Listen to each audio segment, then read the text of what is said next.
our Toronto studios, this is the Muslim News on Muslim Network TV. Assalamu alaikum, I'm Zahra Sayed. Our top story tonight. The White House has distanced itself from Israeli Prime Minister Benjamin Netanyahu's remarks, describing Free Palestine demonstrators as Iran's useful idiots. National Security Council spokesperson John Kirby called the comments unfortunate and inaccurate. He emphasized that while Iran has attempted to influence and fund some protests, it is incorrect to generalize all demonstrators. Kirby stressed that most protest activity in the United States is peaceful and reflects genuine concerns, a hallmark of democratic expression. Netanyahu made the controversial statement during a congressional address aimed at drumming up support for his war in Gaza. His speech highlighted a deepening divide within the Democratic Party and growing American sympathy for Palestinians, with a number of lawmakers boycotting the event. Vice President Kamala Harris has pledged to not be silent about Israel's war on Gaza, urging Israeli Prime Minister Benjamin Netanyahu to secure a ceasefire. In a meeting in Washington, D.C., Harris expressed profound concern over the humanitarian situation in Gaza. She highlighted the devastating impact of the war, including images of dead children and desperate, hungry people. Harris stressed the importance of ending the war, ensuring Israel's security, and addressing Palestinian suffering. The vice president's comments reflect a balancing act between supporting Israel and advocating for a resolution to the Palestinian issue.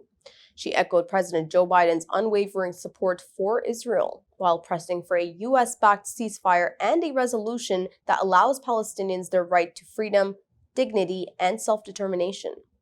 Observers say her stand resonates with her Democratic base and broader public sentiment. I also expressed with the Prime Minister my serious concern about the scale of human suffering in Gaza, including the death of far too many innocent civilians.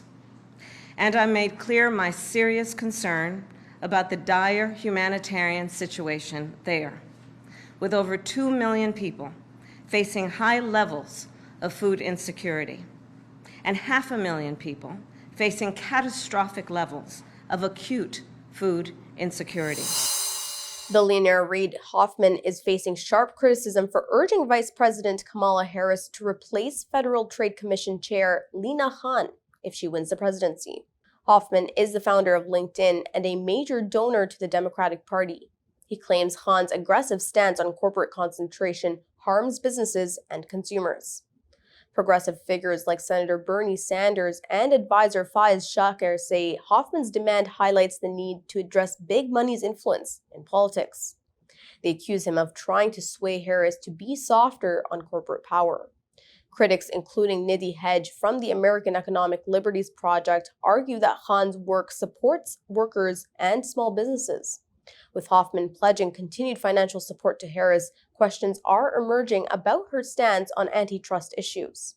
As Harris prepares for the November election, her relationship with big tech and her antitrust policies remain under scrutiny. Hoffman had already given more than $8.6 million to organizations supporting President Joe Biden before he dropped out of the race. According to The Information, Hoffman has convinced Netflix co-founder Reed Hastings to donate $7 million to a super PAC supporting Harris. 6 swing district House Democrats joined Republicans in voting to condemn Vice President Kamala Harris for her handling of border issues. The resolution, supported by Republicans, criticizes Harris, who is referred to as the border czar by Trump and his allies, for failing to manage illegal migration effectively. The resolution underscores the crisis at the U.S.-Mexico border, which has become a major election issue. As communities struggle with a surge in migrants, Republican presidential nominee Donald Trump has pledged mass deportations and even hinted at military involvement if he returns to office. The criticism comes amid ongoing challenges and disagreements within the administration on addressing the root causes of migration. California Governor Gavin Newsom's new executive order targeting the removal of homeless encampments has drawn sharp criticism from his civil rights advocates and progressive commentators. The order was prompted by a recent Supreme Court ruling that seeks to push local authorities to dismantle encampments. Critics argue that Newsom's approach fails to address the root causes of homelessness, such as the severe lack of affordable housing. Eric Tars of the National Homelessness Law Center and other advocates have denounced the order, calling for real solutions rather than punitive measures. The governor's policy has sparked a heated debate, with some viewing it as a politically expedient move rather than effective leadership. Newsom's administration has invested billions in efforts to combat homelessness. However, critics say these measures are insufficient without addressing underlying issues. California is home to roughly 1/3 of the nation's homeless population. The U.S. has charged 19 alleged members of a human smuggling organization for coordinating the smuggling of dozens of unauthorized migrants from Mexico. While 9 of the 19 are in custody, a grand jury returned an indictment against 14 members of the organization. A complaint was filed against 5 others. Deputy Attorney General Lisa Monaco says the Justice Department is committed to dismantling transnational human smuggling operations that prey on migrants and threaten national security. U.S. agents also seized more than $100,000 and 2 boxes of ammunition during their enforcement operations after they confiscated more than $120,000 during the investigation.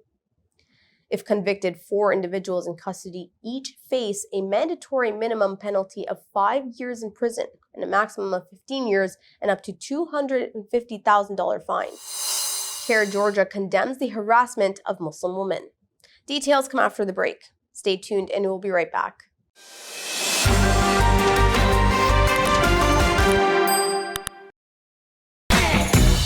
Assalamu alaikum everyone and welcome to This Hijabi Life. We are talking today with Adar Mahmoud, the host of the Digital Sisterhood podcast. It started off at the beginning of COVID. Isolation can bring is dreaming. The podcast started with wanting to tell stories. I've always saw TDS as a platform for women to authentically tell their own stories, to amplify their own voices, because they have voices. We beat Joe Rogan in the charts. I'm okay to be different. When everything seems to be crumbling and everything seems to be dark, lightness can be found. Good can be done unapologetically Muslim. As a Muslim woman, it's really, really important for us to have a space to share with each other about our stories. Every Saturday at 7 p.m. Eastern, only on Muslim Network TV.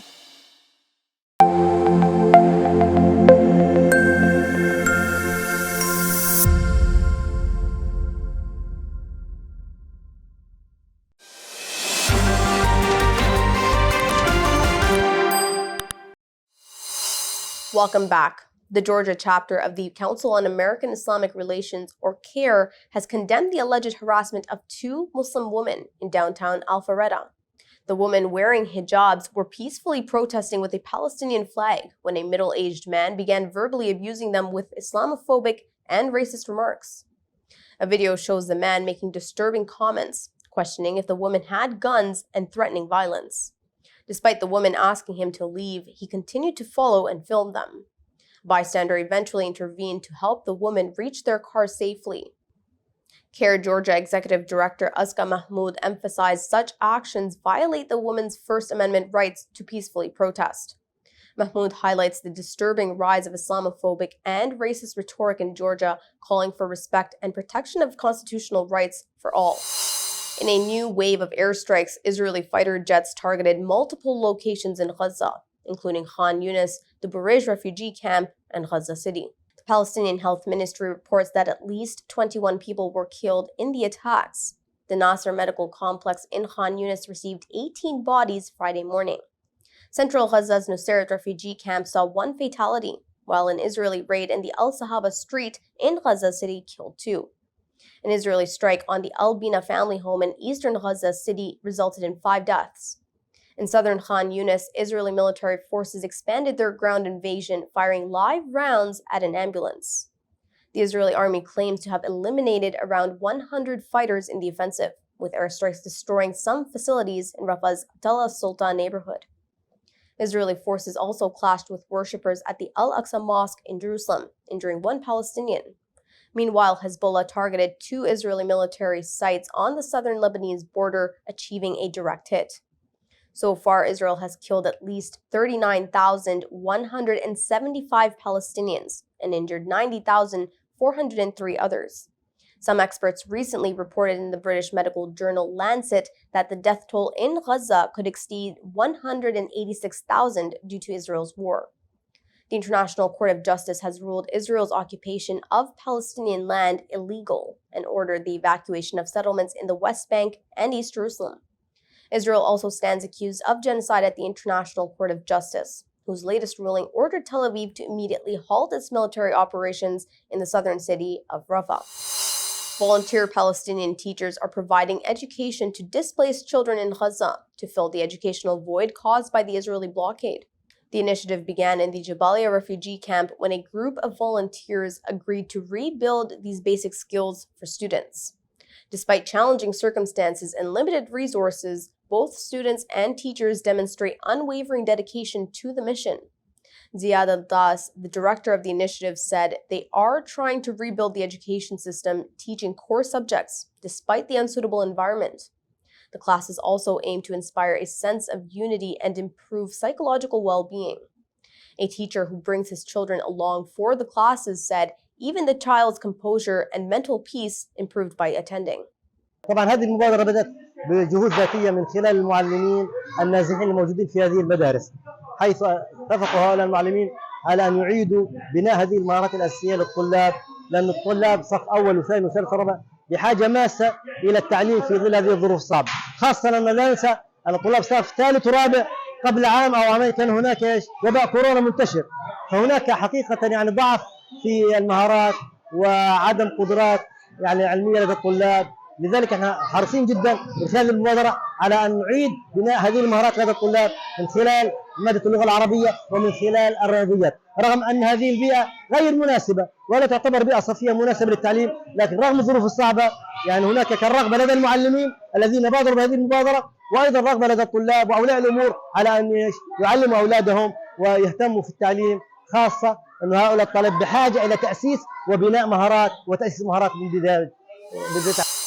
The Sudanese Paramilitary Rapid Support Forces, or the RSF, has welcomed the U.S.-backed ceasefire talks in Switzerland next month. Secretary of State Antony Blinken has invited the Sudanese army and the RSF group to start the mediated negotiations beginning on August 14th. Mohammed Hamdan Dagalo, the paramilitary group's leader, said in a statement on X that he welcomes the invitation and declares RSF participation in the talks. As of yet, there has been no comment from the Sudanese army regarding the U.S. invitation. The talks will include the African Union, Egypt, United Arab Emirates, and United Nations as observers, the State Department noted in its statement. The war in Sudan broke out in April 2023 between Army General Abdel Fattah al-Burhan and RSF Commander Mohammed Hamdan Dagalo over disagreements about integrating the RSF into the army. The conflict has caused a devastating humanitarian crisis, killing nearly 16,000 people and displacing millions. Wildfires across California, Oregon, Arizona, Washington, and Canada has caused significant smoke and haze, prompting air quality alerts. As of Wednesday, 79 major fires have scorched more than 1.4 million acres in the U.S. and Canada. In Oregon, the Durkee fire near the Idaho border remains uncontained, burning nearly 400 square miles. California faces multiple fires, including the Lake Fire, which has charred nearly 39,000 acres and is 90% contained. In Arizona, the Black Fire is the largest blaze. Canada reports 607 active fires with significant activity in British Columbia and Alberta, triggering mass evacuations. Both the U.S. and Canada have issued air quality advisories advising vulnerable groups to limit outdoor activities due to the hazardous smoke conditions. In Canada, there are about 430 active wildfires in the province of British Columbia and 177 in the neighboring one of Alberta. It has led up to 25,000 visitors and residents of the Canadian Rockies' largest national park being evacuated. UN Secretary General Antonio Guterres has drawn attention to the growing danger of rising temperatures around the world. He said heat is estimated to kill almost 500,000 people a year, which is approximately 30 times more than tropical cyclones. Guterres says he is launching a global demand with 4 areas of focus: caring for the most vulnerable, stepping up protections for workers, boosting the resilience of economies and societies using data and science. He advises that the G20 must shift fossil fuel subsidies to renewables and support vulnerable countries and communities. That's all from our Toronto studios. Thank you for tuning in. You can subscribe to our YouTube channel and hit the bell icon for the latest updates.